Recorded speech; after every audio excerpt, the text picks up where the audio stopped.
This meeting is being recorded.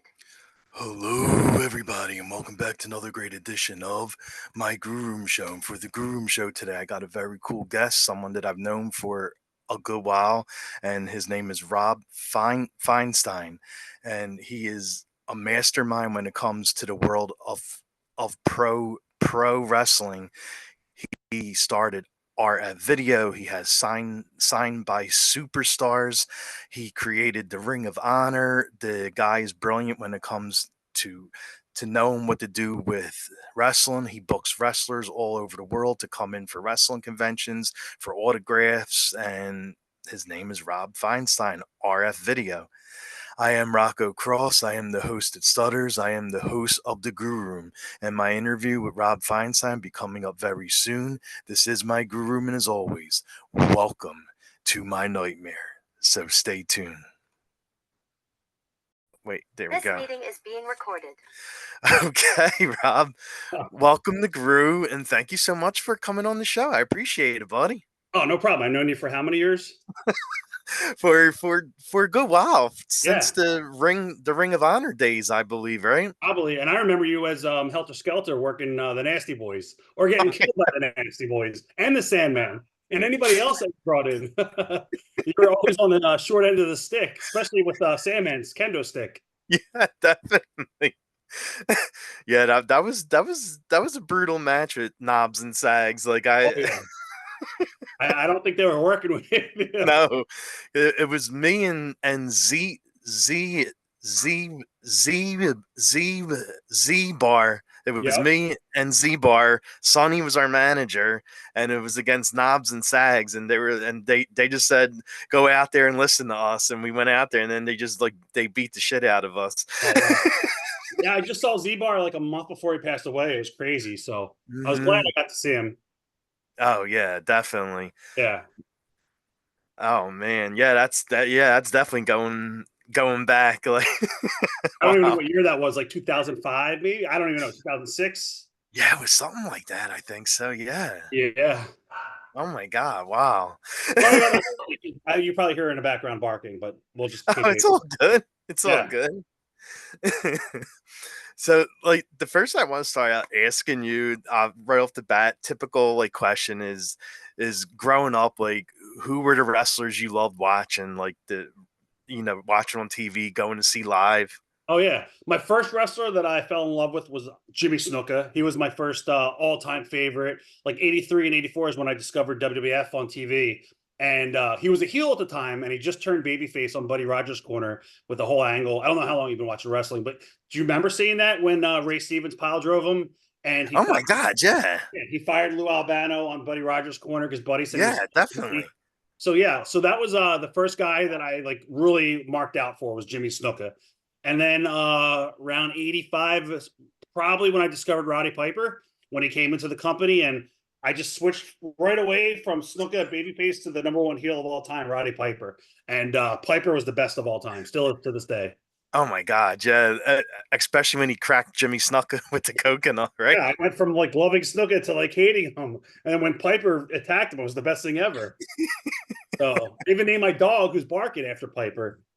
So that's how much I love Piper. I got a Piper shrine and all that stuff. I know, like every time you have wrestlers over, I always see your post, and they're always standing next to the shrine, the Roddy Piper shrine. Yep, I got Bret Hart and I got Stan Hansen so far, so we'll see who else I can get to stand by it. Yeah, definitely. I mean, all the Chucky stuff and all. I know you're a huge horror fan. I always do horror cons too. Oh yeah.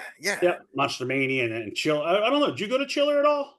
I used to. I don't really go to Chiller much now because it's like really far away. It is far. That's what sucks about that trip. Yeah, it's up there. That's why I don't drive, so I always have to get like someone that wants to go there to drive, and it's always hard to find someone that's willing to travel all the way over there. Oh, I hear you. Trust me. But there's like no buses that like run there or anything. Like I checked it, like it's crazy. It's out in the middle of nowhere. You have to take a zillion like different connections and shit. Yeah, so that's why I don't go to that one. Right. And and like when did you know like this is what you wanted to do? Like you wanted to be involved in the wrestling world, like one way or another. I think like every kid growing up, you watch wrestling on TV and you're like, I want to be a wrestler when I get older. I've always wanted to be in the business from the day that I saw it on TV, and I just fell in love with it. And even in high school, and my parents were like, oh, you got to go to college. And I didn't want to go to college. I only went to college for my parents' sake. I wanted to be a professional wrestler. I wanted to be in the wrestling business. Mm-hmm. So, I mean, even if I wasn't a wrestler, I wanted in this business so bad. So, yeah, I think probably when I was like 10 or 11 is when I realized like that this is what I want to do with my life. So I know it's Oh really yeah. young, so it's crazy. It was either this or a veterinarian. So I think I made it Okay, work. really? Yeah, I love animals. So, but I don't know what would happen if I was a vet. It would have been a whole different life. For sure. Yeah, it definitely would have. There wouldn't be no videos of Great. ECW shows or nothing, you Crazy. know. Absolutely crazy. Yeah. And that's what I was gonna ask. Like you went to school to learn how to film, right? Yeah, I went for radio, TV, and film at Temple University. First, I went to Bucks County Community College for film and TV, and then TV production, and then I went over to Temple University, and same thing. That was my major. So, and I didn't do anything with it. It was a waste of my time, but I did it for my parents, so at least they were happy. Well, that's true. Yes. Yeah. So, so like, how did RF video start? Like, what inspired you to like make a video company and go and record wrestling events? It started from a hobby. I was just a fan growing up, and then Dave Meltzer's Wrestling Observer had something called the Readers Page. And when I was a kid, there was no really tape trading. At a young age, I was getting all the Bill Apter magazines and George Napolitano magazines, and I would read about all these different territories, but I was never able to watch it. And then Dave Meltzer's Wrestling Observer had a reader section where people would list different videotapes that they had and stuff. And I started trading. I started tape trading with people. And after about a year and a half, I had so many videotapes that people were starting to come to me for like the videotape, Memphis or Florida. Everyone's like, oh, you got to talk to Rob Feinstein. He probably has it. So I was like, I'm going to start making a list of everything that I had. And I put out a little list at the time, and it was small. And then as time progressed, this catalog just got bigger and bigger. And I was like, I'm going to start selling these videotapes. So that's how the company started. Like, and I didn't have the rights to a lot of the early stuff until like later Yeah. on.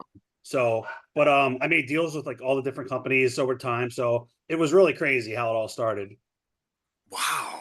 So Yeah. like it was basically just you that was like that started it, and then after you start like doing videos and recording wrestling events, that's when you brought a Oh team yeah. in there, Yeah. right? So in high school, I remember my 12th grade. I had a study hall period. It was a free period. So I would go down to the library, and they had typewriters there. And I would just type all the like different match listings that I had on videotape. That's what I did every day. And that was my senior year. So I started doing that. And then I started getting a little video camera. And Dennis Caraluzzo was probably, you know who Dennis is, right? Before he passed Yeah. away.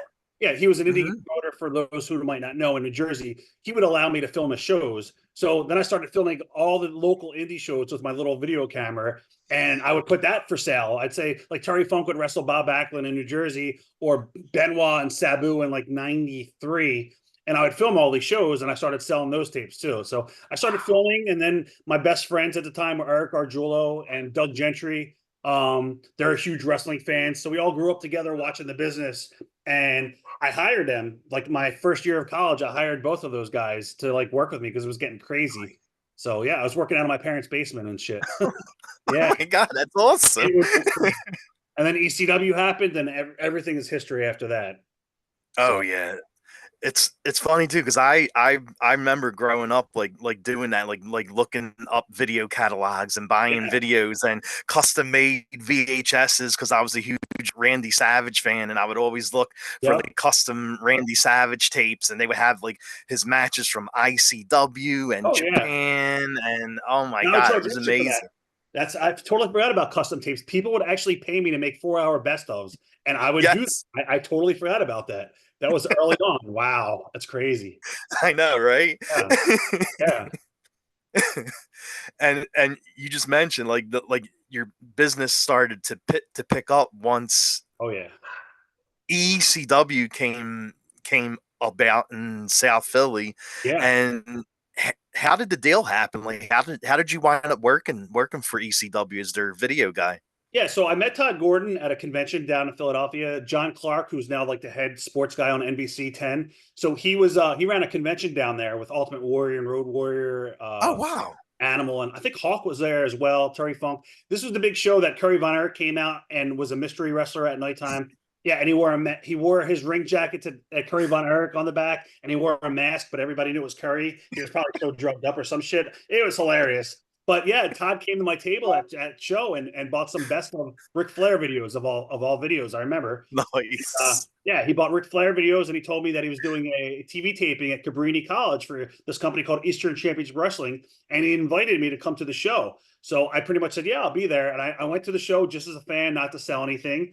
And I was really blown away because Paul Heyman was there. I think Snuka, Morocco, all these old timers were on the show, mixed in like Stetson and Hot Body, the guys that were local in Philly and Jersey.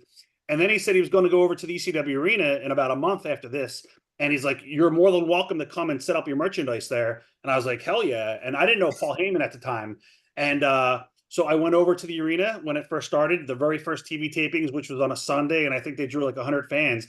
And I just set up in the back of the building with like VHS tapes. And then it just picked up from there. Like Eddie Gilbert was the booker.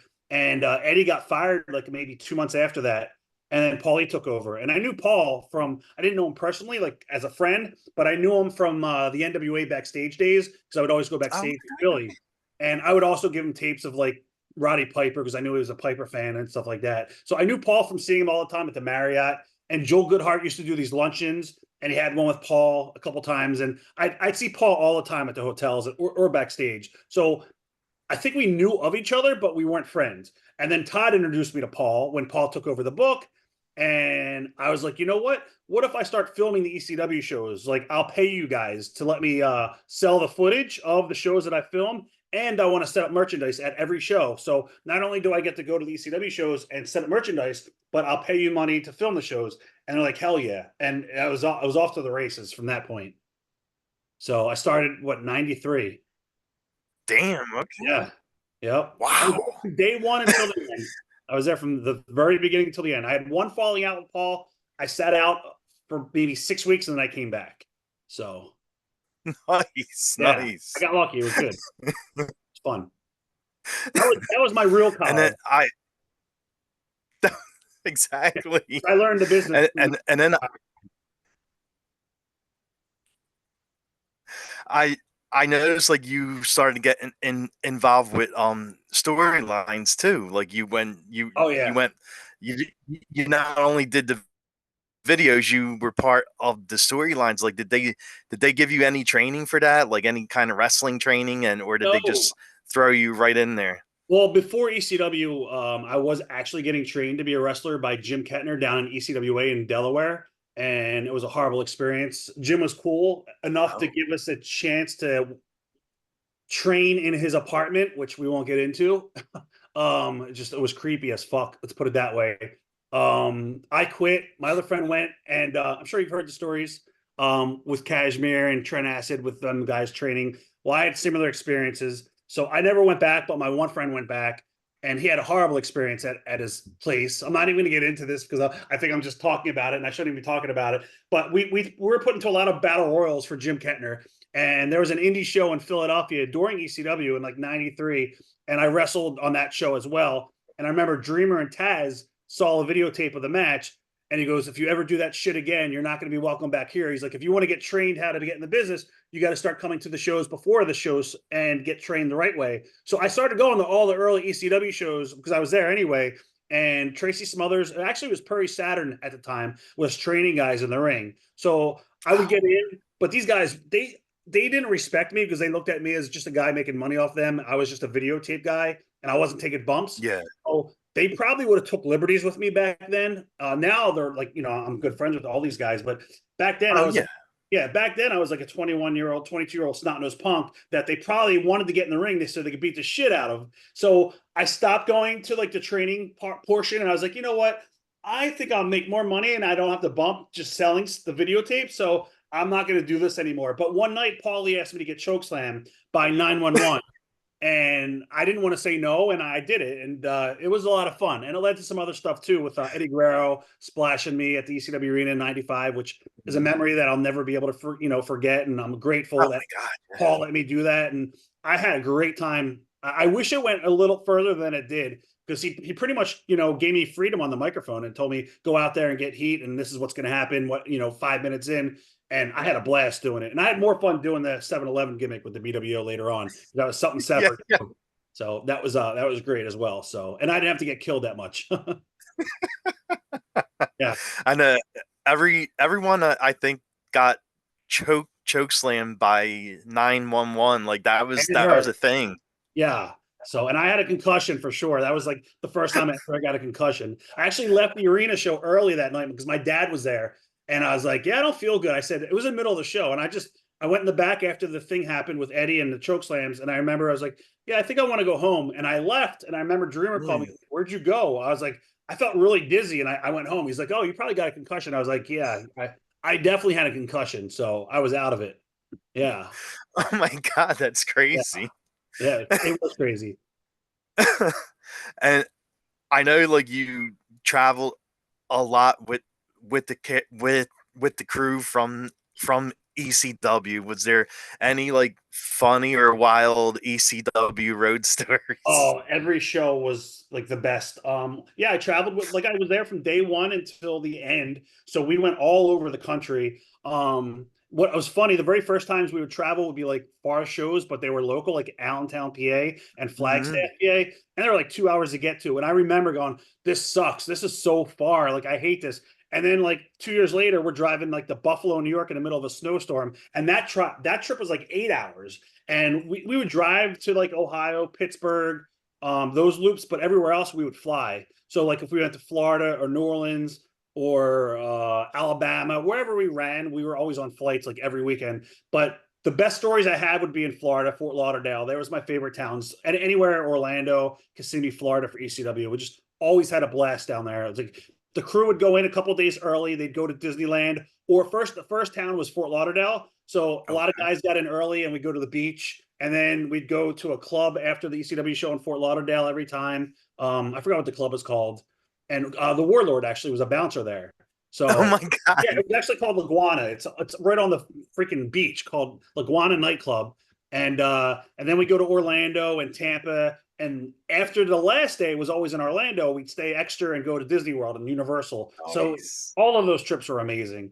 So, and I've seen some crazy stuff on the road with some of the guys, and fist fights in the locker room, drugs, and crazy sex stuff with the guys. It was the rock star lifestyle. It was amazing. Oh yeah, of course. Yeah, and being on the plane every weekend with Sandman every weekend was just fun in itself, because that guy would go on the plane like hungover. It was crazy, trust me. Like, I'll never forget this one time in Minnesota. I remember that it was me, Francine, Sign Guy, Dudley, Lou, and Steve Carino, Sandman, and Doug and Gabe Sapolsky. We were always on the same flight because we were the Philly crew. Every weekend we're on the same flight. So we flew to Minnesota, and we landed. We were getting our baggage and stuff like that, and we were getting a cab to the hotel. And Carino called, and he goes, "Here, I'm not going to say anything. Just listen to what's going on." And you hear Sandman yelling at the cab driver, like cursing at him.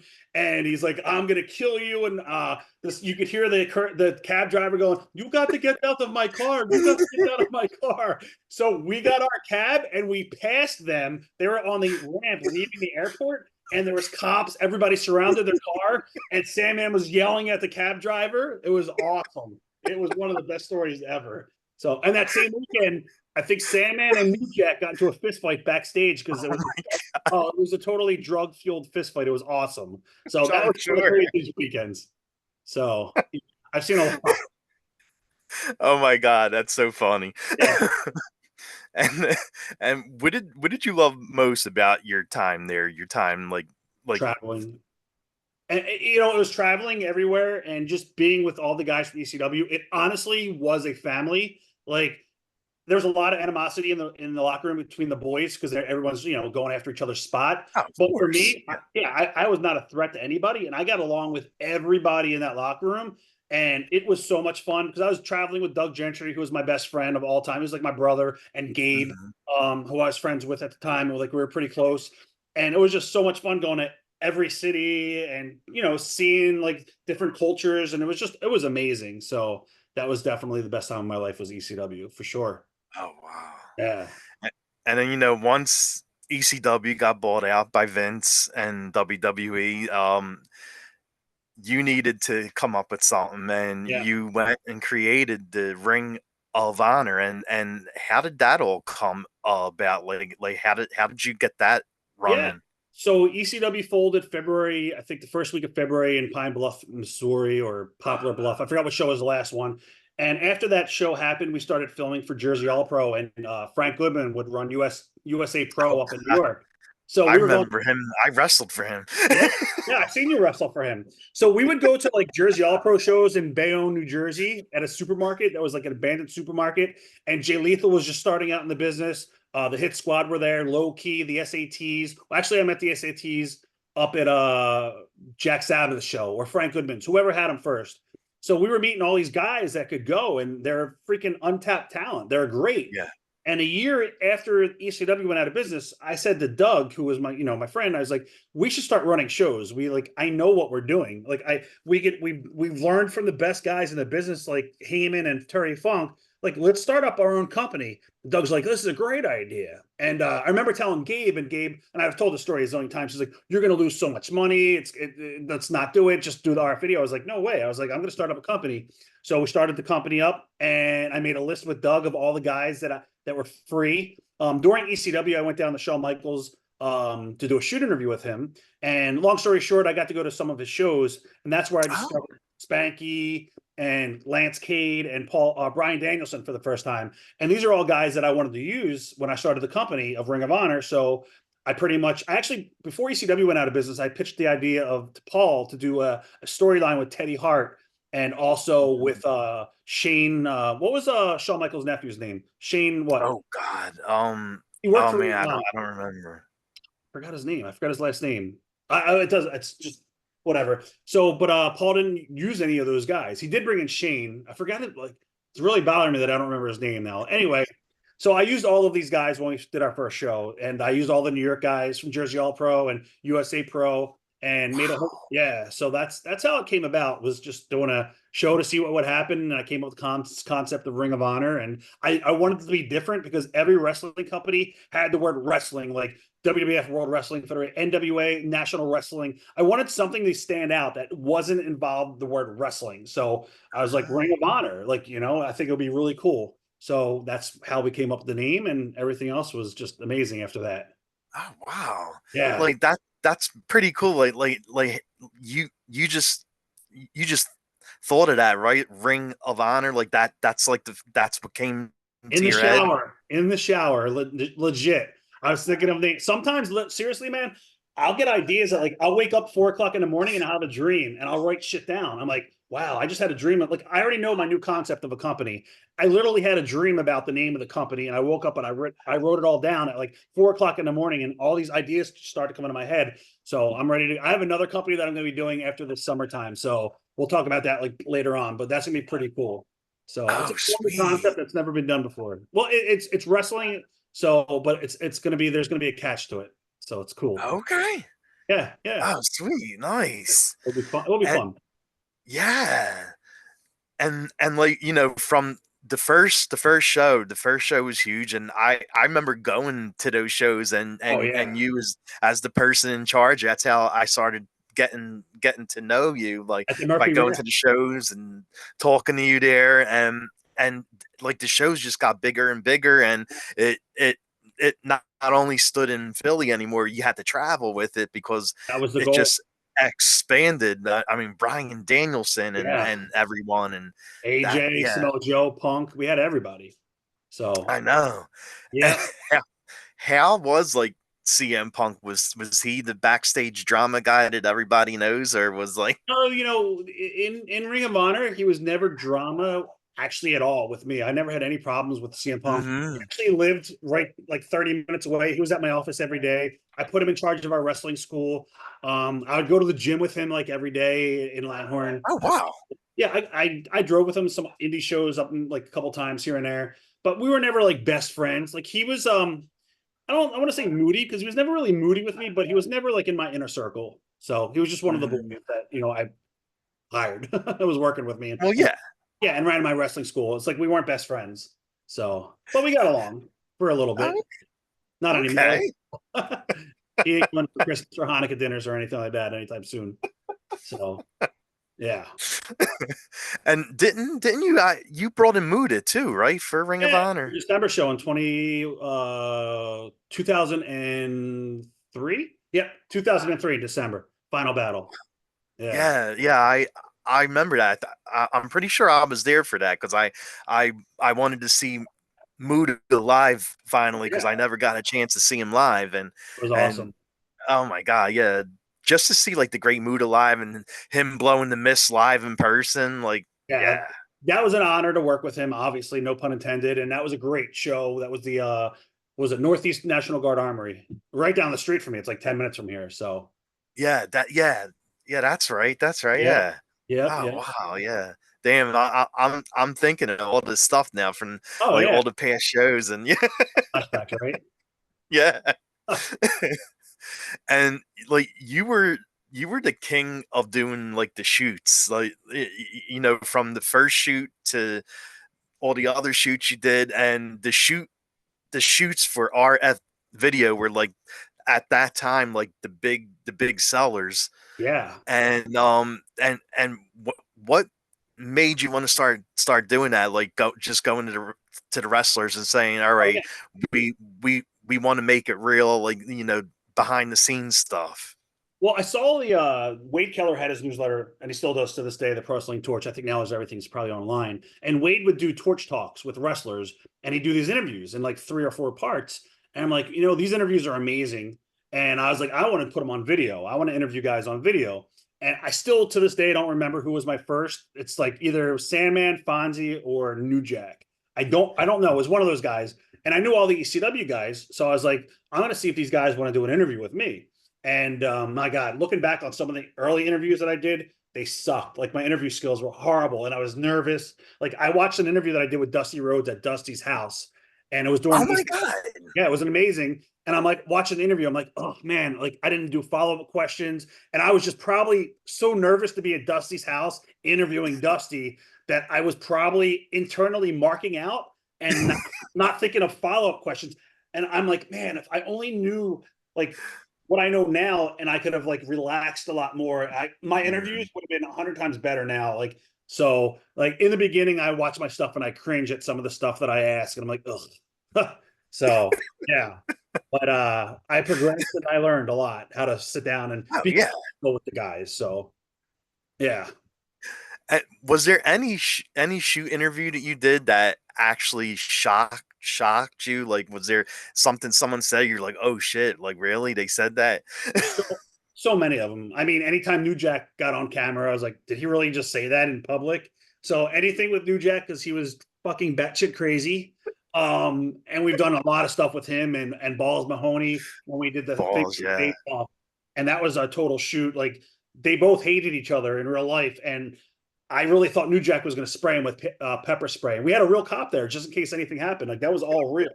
So yeah, like a lot of interviews were just amazing that I sat back and I was like, wow, like there's so much, like that's why they sold so well, because you would hear these stories that are like, holy shit, he just said this on camera. So yeah. I could just picture the stories that Jack and Balls had, and like those two guys were off the wall. Like, and I actually had matches with both of them too, and right.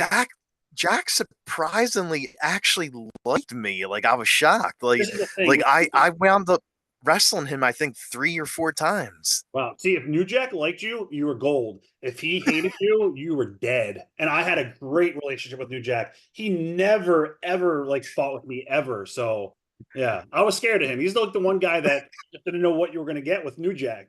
So I had one argument with him in a hotel, and it's on video. Nobody's ever seen it. I have it on video. So before our shoot interview with him and Mustafa as the gangsters, and we went at back and forth for like 10 minutes, and then it got dropped, and everything was fine. So I got lucky. I still think his ghost could come back and stab me one day. So I'm still careful with what I say. Yeah. Yeah, he was See, he's here He now. was he was definitely crazy, but nice too. And like you said, you had to be on his good side in order for him Oh yeah. to like you. And Oh, 100%. 100%. I agree. Just be careful with the dog. No, I'm just joking. I apologize for Piper being rowdy. Rowdy Piper, yeah, hey, there He you is go. Piper. So And she needs to stop. I'll hold her. So go ahead. it's all good. It's all good. And you and Tim, you like Tim actually worked with you on some of the shoots, and Yeah. now you guys and now you guys do the wrestling conventions, battleground, icons of wrestling, Well, we and split it up. We actually just after the WrestleMania shows, we kind of went separate ways, but we still no animosity. We still talk every day, and so he's got different ideas than my ideas, so it's awesome. And yeah, we're just doing our own separate projects. oh, okay. You never say never. Well, yeah. Like, It's wrestling, do, so do things you think do you think you'll do like your own wrestling convention? Oh Because yeah, like you were doing well with that. yeah. No, that's what I was saying. In after the summertime, at the very end of the summer or the fall, I'm going to be launching a new concept. That's what I was talking about. So definitely doing Oh, conventions and all that stuff. oh, sweet. Yep, yep. Because like you've been like getting these huge names for your sign by su- superstars, like Yep. your show The virtual and shows you're talking the about. Yeah. like you've been getting like these huge names, and now like Brett's coming up. You got Hogan, Yeah. and I know you say you got like a lot more guys. You had Luger there, you had Stan Yeah. Henson, and you had Riddle, and like Kevin the list Nash, goes on and on. Angle. Yeah, everybody was here. Yeah, So we're going yeah. to be announcing Shawn Michaels in the very near future too. So it's we got a lot of stuff going on. Oh my God, yeah. That's what I'm saying. Like all the people you're bringing in for your show, like you can bring them into the cons too and stuff, Oh yeah. because like you got great relationships with them. Yeah, our first Icons of Wrestling, we had Shawn Michaels there live. So we had him and Yes. we've had all the guys there. Bret Hart, Flair, Horseman. I mean, Icons of Wrestling had some awesome shows, man. They were freaking amazing. Oh yeah, definitely. I know. And excuse me. And like signed by superstars, is that when did you come up with that? Like, is that something Right you when COVID happened. always wanted to do? No, actually, when COVID happened, let me get my dog. Come here. So anyway, sorry about that. It's I all feel good. like him in the bunny cove when he's got his bunnies. I got my crazy dogs. All right. So anyway, Signed by Superstars came about when COVID happened because I used to go to all the indie shows and set up merchandise tables. And when COVID happened, everything stopped. Like the world shut down. So I was like, what the hell am I going to do? How am I going to, reach the marketplace with like all my merchandise? So I went around and I set up tables in my kitchen and I started filming stuff.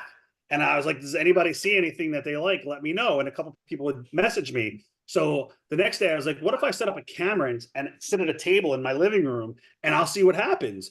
And I remember Mike from High Spots called me up. He's like, what are you doing? Because he's like, we're friends, but he's my competitor.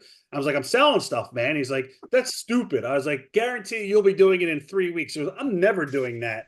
3 weeks later, he did everything that I was doing. I'm like, of course.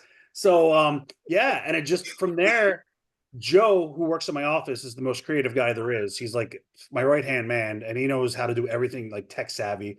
He's like, Okay. let's make this look professional. Let's shoot it with real cameras instead of like a cell phone, and let's do this really professional. So I started finding different things around my office like that I could sell, and the money that I was making the first couple shows was just ridiculous. I'm like, I never made this much money ever during ECW, or I mean, it was insane. And then we did a backdrop and we made it look really professional. We Yeah. built a studio in my office downstairs. And then everything just took off with Signed by Superstars. I started buying merchandise, and it doesn't matter. It was perfect timing because RF video was dying. Well, yeah. Yeah, it was RF video was totally dying. The shoot interviews, have been taken over by everybody's podcasts, like everybody. So, and if I want to do interviews with the guys, they ask me for money still, and I'm like, well, you're doing Jericho's podcast for free, or you're doing Conrad's interviews. I mean, they're not; these guys aren't getting paid anymore. So I'm like, why am I paying these guys for interviews, and then it gets bootlegged on YouTube like 2 weeks later? It's not worth it. So I just wanted to put my catalog on demand, which we have at our video on demand service now. And I just wanted to focus on all the autographs and memorabilia. So that's what I've been doing since COVID is signed by superstars. And it's taken off like by leaps and bounds. The best Oh my company. God, yeah. Yeah. And you, I mean, not only are you selling stuff on here, but like you're also bringing in like these names to come in and sit down with you at your studio at your house, and Right. and they're signing live. You're asking them questions. So I mean, you're basically bringing them there to sign the autographs, but it turns into an interview then. Yeah, it's a shoot interview, and they're signing autographs. People get to do mail order with us. So if you guys have anything out there to get signed, they get mail it to us. And Fitterman was a big part of our company the last 2 years when he was doing the signings with all the WWE guys, with Undertaker, John Cena, Brock Lesnar, Roman Reigns. Like, I mean, I like Fitterman. Like, I never had any problems with him. So, he helped Signed by Superstars grow, just letting us be part of his signings, and I appreciate that. So, yeah, I mean, a lot of big things have happened to the company, and a lot of bigger things are coming our way. So, we're going to get a really big name. We're working on a really big name. So, oh, sweet. Yeah. I mean, bigger than Hogan. Like Hogan's like the top. Oh no, there's somebody bigger than Hogan. So there is, and we just started negotiating. So we'll see what happens. Fingers crossed. And Okay. A huge name. Oh, sweet. Yeah. Wrestling name, right? Not an actor. A wrestling name. Oh. And I've worked with him one time before, so we'll see what happens. Okay. Yeah. Okay. Yep. And Fitterman still does the stuff with WWE yet, right? No, he's separated, so he's he's separated from them. Yep. He's doing his own stuff now. Okay. There's a lot of sports people like Mike Tyson. Yeah. Nice. Yeah. And like besides the sign by superstars, you got another podcast that you do with Mike, and yes, and well, he's on both of them now, right? Yeah, I have him co-hosting it with me, or he's co-hosting, I don't know, whatever it is. But yeah, we're partners on the podcast, and he also works now in my office. He's started here maybe 3 months ago, so maybe even longer than that. Probably longer than that. So yeah, he's a great assistant and helps me a lot. So he does a lot. I see him at the shows. When you and him are at the shows, he's running around all over the place. Yeah. He actually, Joe kind of retired from going on the road, and Mike picked up where Joe left off, because Joe's getting engaged now, and he's got a girlfriend, and he's like, I don't want to go to shows anymore. So Mike is now taking me to all the shows, because I hate driving on turnpikes and shit. So okay, there you go. Yeah.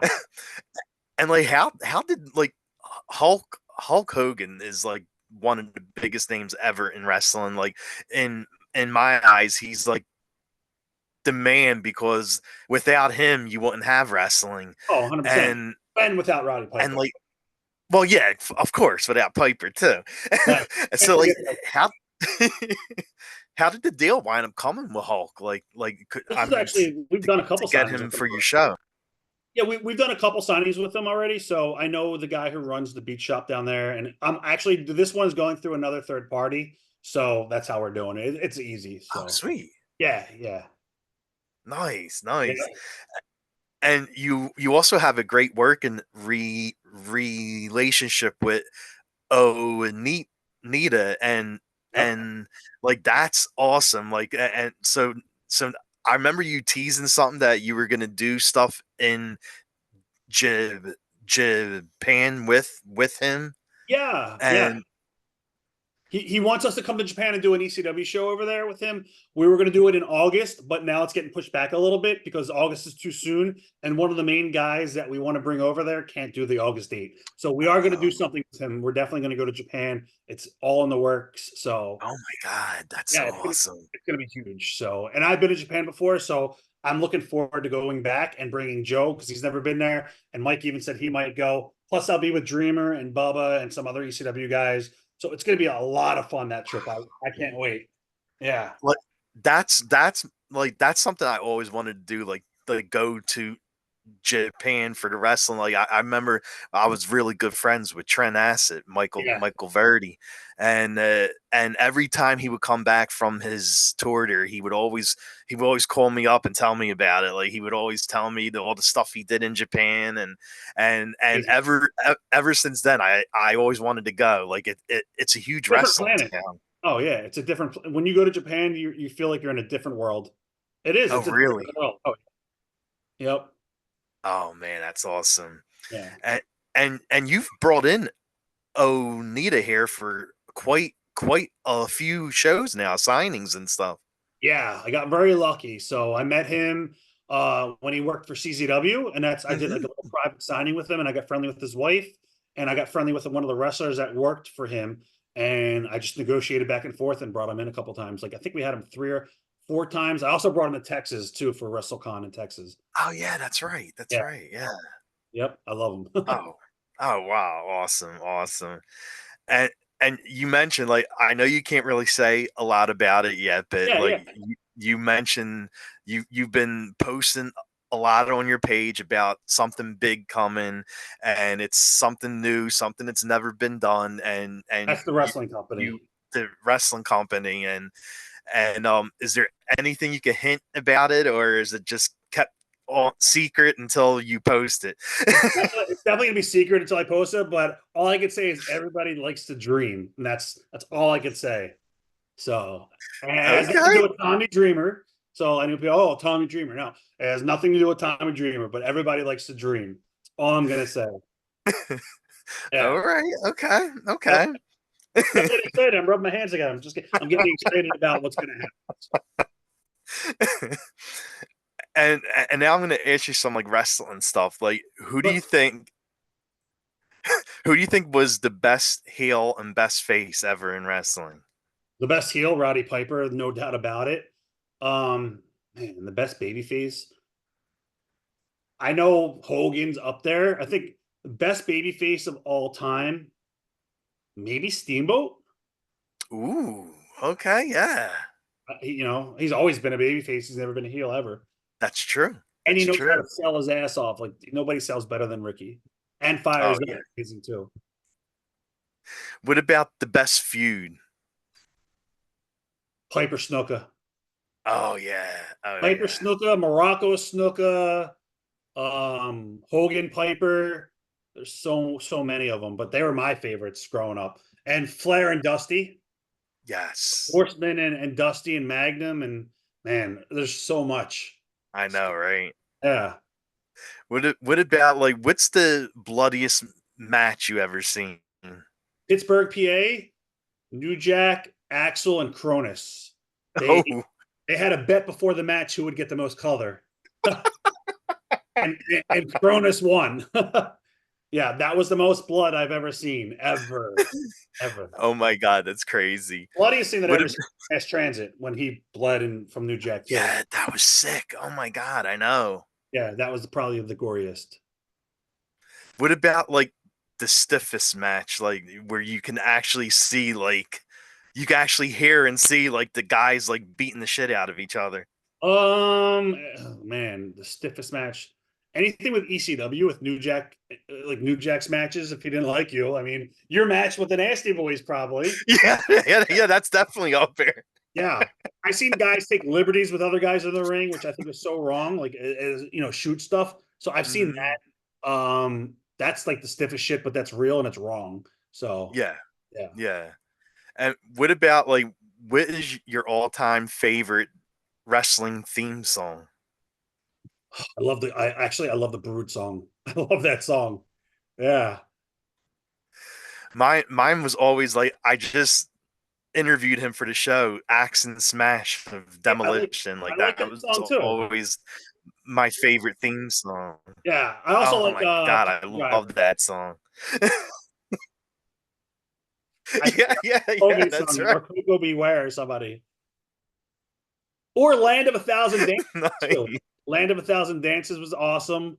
So, and then I am thinking about like the Cyndi Lauper song when she had all the guys like Chic Vault off the Yes. Goonies. So Yes. all that stuff is classic. Definitely. Oh my God, yeah, definitely. And, and like out outside of wrestling, like you've met like a lot of actors and singers and comedians and everything. Like, is there anyone you marked out for that wasn't a wrestler? Sorry, Jimmy Hart was texting me at the same time. I'm trying to read his message. And all right, what was the question? I well, you met a lot of people outside of this world of the wrestling world. Like, is there anyone you marked out for that wasn't a wrestler? Corey Haim. Seriously, growing up, I was a Corey Haim mark. Uh, so I saw him at Monster Mania, the first Monster Mania that I ever went to, and I pulled up to Monster Mania to just go there and mark out to meet him because he was doing the photo op thing. No shit, seriously, we pulled up in the parking lot. There was Corey Haim in the middle of the parking lot smoking a cigarette away from the hotel, just where we were parking. I was like, "That's fucking Corey Haim." I was like, "Holy shit!" And I was like, "Stop the car! Stop the car!" And Joe was driving, and I got out of the car, and I was probably the biggest mark. I was like, "Hey man, I just want to say I love your work." And I was like, I didn't want to like mark out too bad, and he'd think I'm like a freaking stalker. But like, I seen like every one of his movies growing up, like License to Drive and Dream a Little Dream. And my favorite movie of all time is Lost Boys. Like that's the Oh freaking my God, I've seen yes. it like a 30,000 times and it never gets old. So here he was in the parking lot, and I was like, there was nobody around. And I went up to him and I marked out, even though I said I wasn't going to. And I asked him for a picture, and he's like, "Oh, you got to get that inside." He didn't want to do the free picture with me. Uh, but yeah, that was probably one of the biggest mark out moments, and that weekend. So I got his phone number and everything because I was going to do a shoot interview and release it with him and Corey Feldman. We filmed it, and then I couldn't release it for legal reasons. Between it was an interview that Corey Haim and Feldman did together, and I did Oh it. Nobody wow. even knows this story. I did the interview, and then the agent for Corey Feldman said I can't release it because Haim said a lot of crazy stuff in it. And he said, if you want to do another interview with just Corey Feldman, you can. And I did. I did an interview a couple years later with Corey Feldman by himself. Oh, But to sit there in the room with Corey Haim and Corey Feldman, like I was like, oh, like what's going on I here? know, right? Yeah, it was amazing. So, but yeah, we did Corey Feldman. I had Matt Stryker do the interview with Corey Feldman for me. So it was, Nice, yeah, it was nice. awesome. So, and Ozzy Osbourne. Ozzy Osbourne was another guy that I was, yeah, he's sitting in a room. We did a private with him when he came into that King of Prussia show, and Yes. we had so much stuff. We actually spent like a half hour with him just signing our stuff, maybe 20 minutes, but it was just us and Ozzy. And we were trying not to talk to him and be professional, but I Yeah. got to say how much I loved his music and how much I respected him as an artist. So that was cool too. Wow, Yeah. that's awesome. Oh my God. Yeah. I remember that show. I went there to meet Ozzy, but didn't know that you had to buy the tickets ahead of time. I got there Yeah. and They got you for a lot I of money couldn't to get. meet him. Yep. I was like, shit, man. Like I came all the way here to meet Ozzy, and now they're saying I can't buy a ticket. It was I'm like, another two hundred fuck. dollars, I think, or something. Yeah, Yeah, crazy. it was pricey. Yeah. and, and when you're not doing your stuff, like your wrestling stuff and videos and all the stuff that you do, like what do you like doing during your free time if you have any? Good question. Nobody really ever asked me that. I go to the gym a lot in the morning or the afternoon, and then usually I'll watch a movie at nighttime. I love going to the movies. I honestly do. It's my escape from reality. Like if I could see a movie two or three times a week, I have like the AMC thing where you Yeah. see movies a week. So I'm always at the movie theater. I love movies. So yeah, or the casino, which I'm trying to stay out of. Yeah, made a lot of money, but I lost a lot this year, so I'm kind of like I need to take a break. Okay. Yeah. And I notice you love your food. You love sushi, Korean Oh barbecue. yeah. I had that last So night. are they like your top things to eat? Is the Yeah. Now that they are, but I know like probably red meat's not the best thing because I have high cholesterol. So oh I just got like blood work done and they said my cholesterol's like 270 and the doctor's like, "Oh, you got to like just eat fish and all this other stuff." And I'm good oh for a diet. shit. Yeah. I'm good for a diet for like 2 weeks and then I go back to my junk food eating habit. Oh, or pizza, I'm not supposed to eat that. So I could only last a couple weeks and then I go off the diet. So we'll see. Big heart attacks coming. No, just joking. Hopefully not. Hopefully not. I know, right? Yeah, Exactly. just joking. And what about songs? Like, what kind of music is on your playlist? My playlist is a huge mix. Faith No More. I like here. I'll show you my Spotify right now. It's on my Spotify. Search Little Uzi Vert, Onyx, which is old school. I just put that on like last week. Extension, Juice World, Little Peep, the guy Leonard Skinner. All this is all. Leonard Skinner. Yeah, you got to drive and listen. You got to blast Freebird when you're driving down the highway. 21 Pilots, Chemical Brothers. I listen to everything, even Shawn Mendes and Taylor Swift. I listen to everything. Seriously, like it's a wide range. Yeah, Nice. so, So, what do you think would be your what do you think would be your go-to karaoke song if you were gonna sing? Frank Sinatra, I did it my way, 100%. And there's a reason for that. Not only do I like the song because I've done everything my way. Roddy Piper, when he retired and he said he was leaving the business, they did a music video to that. And after his Piper's Pit said, I think he was talking to his daughter. He's like, "Daddy's coming home" or something like that. And then they played the Frank Sinatra video of all these clips, and it was like his retirement video. And I started crying. I literally, Oh, I literally started crying watching the video because I thought he was leaving the business. So yeah. oh, wow. I've only cried twice in wrestling. The first time was when Jimmy Snuka got pile driven by Stevens on the concrete. I cried like a little girl. And then when Piper retired, I literally cried. So yeah, I don't feel bad because my friend Eric Arjulo cried when Piper cut what is it, Little Haiti's hair? Remember that? Or Haiti Kid. He gave him a crew cut on the pit, and my friend for some reason cried. I was like, "Why would you cry?" That was like the funniest thing ever when Haiti Kid got his hair cut. He's like, "It made me sad." Yeah. And how cool is it? Because I know you worked with her on signings, like Yeah. his daughter. No, I only met her at signings. I don't really know her very well. I've seen her at. Oh, I thought you worked with her already. No. I'm gonna do something with her down the line probably, but she's cool as shit. So I've talked to her, yeah, and her brother too, Cole. Yeah. Yeah. Oh, sweet. Yep. And you know I'm a big horror guy, so I always ask my guests this: are there any horror movies you love? Hereditary. It's one of my favorite. Do you see Hereditary? Of course. That's like one of the greatest. Like I saw it in the movie theaters with Kelly Kelly in Ohio. We were at a convention and we went to dinner and I was like, "You want to go see a movie?" And she's like, "Yeah." So we saw Hereditary that night. It wasn't a date or anything. My other friend went too, but we went and saw Hereditary, and that was probably one of the scariest movies and most freakiest movie that I've ever seen. And Midsummer I because it came know. back to back. Yes. Yes, So it's the same person. Yeah. yeah, did you see Midsummer? Yes. Yeah, and that was awesome. And then there was another movie that the dude directed as well. Shit, what was the third one that came out after all them? There's one more. All right. Hereditary, Midsummer. What the hell was the third one? There was definitely another one too. Yeah. Yeah. There was. There was. You're right. I don't remember what it was, but all of those movies are creepy and good. I know. I know. They're freaky. Aliens 3 was one of my all-time favorite. Nice. Nice. Awesome. Yeah. And well, the last thing that I'm gonna ask you is where where can fans follow you, and if you want to plug anything that's coming up next. Yeah, I mean, go to our website, signedbysuperstars.com. That's our main website right now with all the autographed memorabilia on there. rfvideo.com is still alive and kicking. That's where all of our footage is on there, where people could download and watch everything instantly. The good thing about rfvideo.com is we probably have thousands of titles that are not even up on the website yet. So we're constantly putting stuff on the website for rfvideo.com and signedbysuperstars.com. My Instagram, if you guys know how to find me, I'm not going to say the name, but people are on there and they follow me on Instagram. And then Facebook, just on my personal Facebook page, Rob Feinstein, or Signed by Superstars. But yeah, yep, that's the easiest way to get in contact with me.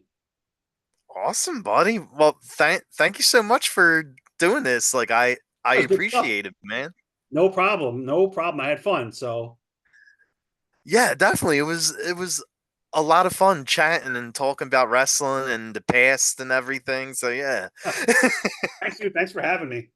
I was going to see a movie tonight. There was a sneak preview, and it was a Screen Unseen. You know what that is? No. AMC does it like twice a month, where it's only on Monday nights because they don't do good business. So they have a mystery movie, and the mystery movie you don't know until you get there. So I was gonna, and yeah, Oh. so they do that at like 7 o'clock. You there? Oh shit! Sorry. No, it's actually good. I don't care. Somebody leaked what movie it's going to be, so it was like the Amy Winehouse new movie, so I don't really care about that. Okay. It's not a bad thing. So, saved me. Well, And I would have probably had a lot of popcorn and a huge icy drink and M&Ms. I would have probably gained 5 pounds. So you saved me. You saved my high cholesterol. uh, uh, anything I could do to help, like Yeah, to help your health get better. yeah. Do an interview with you, and you don't gain calories or your Yeah. cholesterol go down. That's what your podcast should be. How to lower your cholesterol with Rocco. Oh my God, no, my cholesterol isn't high yet, but they said it's on the line, the borderline. Oh yeah, I've heard So that. so I have to keep an eye on it. Like I've been taking these cholesterol Cholesterol. pills. It's like Yep. the over the counter. Me too. Is it this? Hold on. 1 second. This stuff. Red yeast. Oh wow, okay. No, that's not the one that I take. I take it twice a day. It's a capsule, and it's supposed to lower cholesterol, but it hasn't done anything for me. So, what's the doctor know? They told me to take this. They said this is the first step to helping you, and if it doesn't, then you got to go on medicine. So I'll probably have to go on medicine, but we'll see. Oh well, I mean, I hope it doesn't come to that. I totally feel fine. Like I don't feel like unhealthy. I feel like Well, yeah, I feel totally normal. So, but they yeah. said high cholesterol. It's my diet, so I can't help eating cupcakes. So Well, I don't want to hold you up anymore. So thanks again for coming on and doing this. I appreciate it. yeah, no man, no problem. Whenever you want to have me back, and I'll see you probably at the arena or somewhere soon. Oh yeah, I mean, I literally see you at like every show I go to, like whether it's wrestling or horror. I'll probably see you this weekend at Wrestle Show in New Jersey. What the New Jersey? Yes, I'm going Saturday because look, that's pretty far too, and one of my friends is driving me there. So I'll see you yeah, Saturday. I'll be there. I'll see you Saturday. Okay, that works. Cool, man. All right. Well, thanks again. Thank you, buddy. No problem. Take care. All right, man. You too. Bye. Bye.